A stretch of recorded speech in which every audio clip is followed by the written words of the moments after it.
So for our mission moment this morning, we have a special mission moment, and I'm going to have Gary Allen to come forward and talk to us for a moment.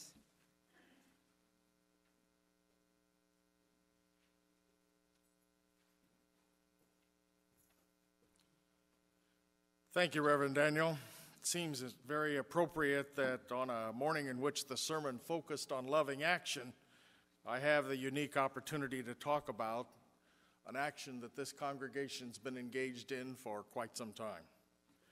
25 years ago, as a matter of fact, a group of committed and loving folks, you might call them founders, I think, met to plan, organize, and create a new mission for this church. They created the St. Matthew's Housing Corporation. And with the help of the Department of Housing and Community Development, they purchased a home.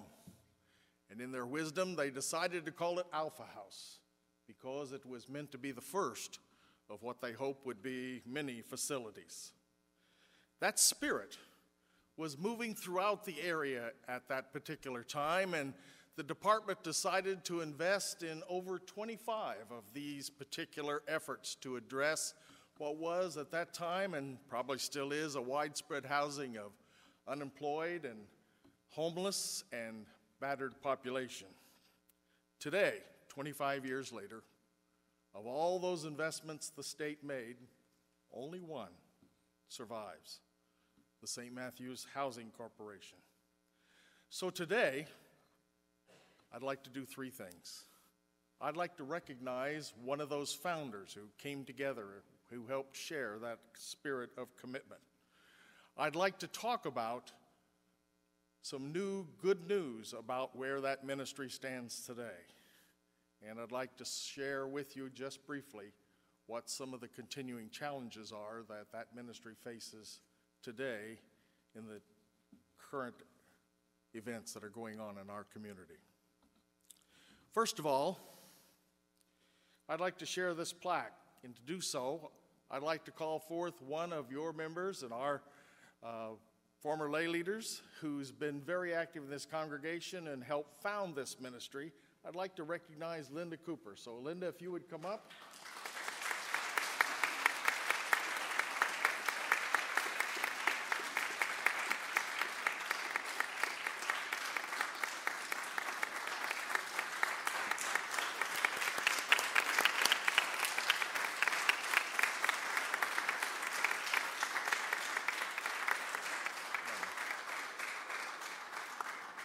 I'd like to share with you this plaque, which I'm about to present her, because it says, to Linda Cooper, obviously, organizer, volunteer, board chair, and member of the St. Matthew's Housing Corporation, with heartfelt thanks for years of commitment and loving service and support for the residents of Alpha House.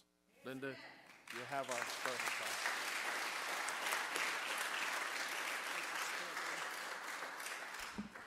I argued along with Gary about no public recognition, but he's persistent.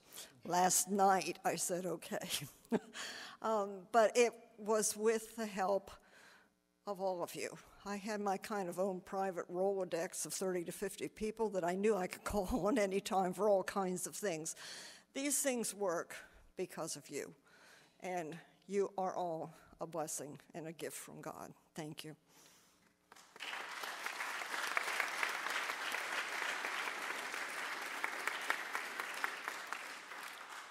Let me now turn to some new good news.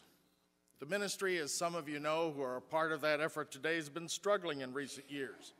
And therefore, over those recent years, its income and contributions drawn largely from this congregation has appropriately gone to provide services for the residents, payments on the mortgage. Remember, the Department of Housing and Urban Affairs gave us a loan, which we're having to continue to repay, and of course, utilities. Time and again, as Linda just pointed out, volunteers have stepped forward to address critical needs as they've been shared with this congregation. But the truth is that Alpha House has faced and has today faced some very needed major renovations in order to bring its maintenance and utilities costs down in order to be able to sustain the ministry, because many people who've looked at it carefully felt that at least it was no longer sustainable the way it was continuing, because our costs were rising disproportionately to the types of income and donations we were receiving. But based upon some persistent applications, I have some good news, because a prayer indeed has been answered.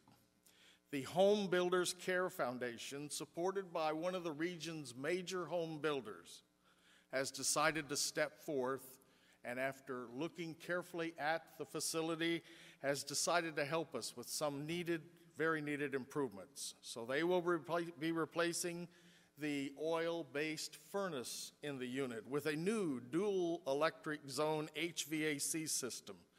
New insulation will be added, new windows will be added, old air conditioning units eliminated, walls repaired.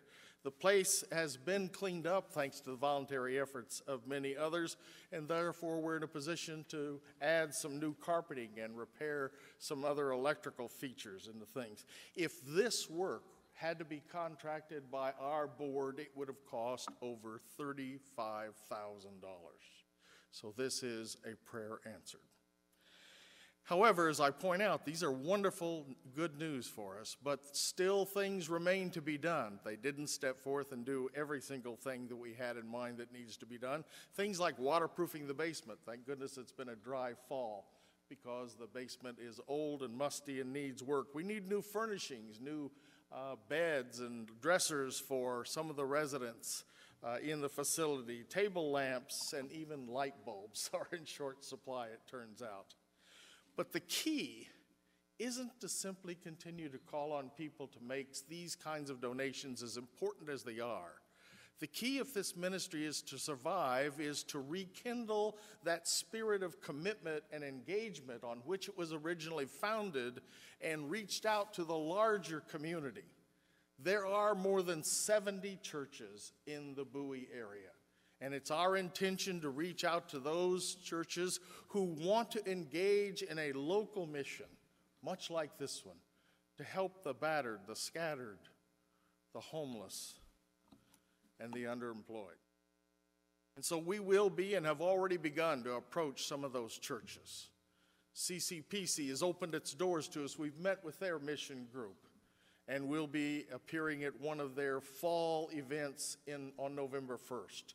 And several other area churches have expressed interest in being a part of the board, because the key isn't merely to have wonderful champions like Linda in a single congregation for an area-wide ministry. It is to have a number of people in other congregations that help champion that effort in their congregation. So with your support, with these new gifts that enable us to look forward to the future with new hope, we're truly grateful for your support and encouragement. Thank you very much.